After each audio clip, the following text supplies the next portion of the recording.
ভাল ছেক্স কৰাৰ ক্ষেত্ৰত বহুত মেল এটা প্ৰক্ৰিয়া অৱলম্বন কৰিব পাৰে যে তেল মাছাজ।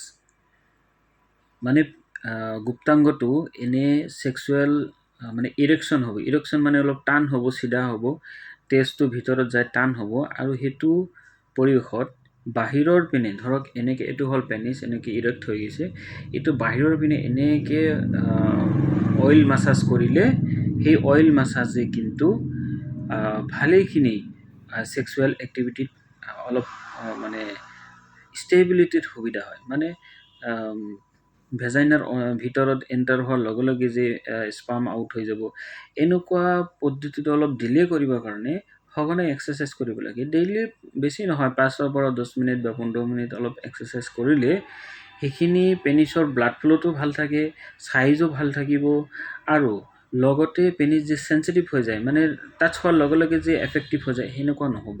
গতিকে এটা ভালেখিনি সময় ছেক্স কৰিব পাৰিব। এইটো এটা ভাল নিয়ম। সঘনাই অভাৰঅল পেনিছৰ অলপ তেল মাছাজ কৰিলে এইটো ভাল এটা নিয়ম হৈ যায়।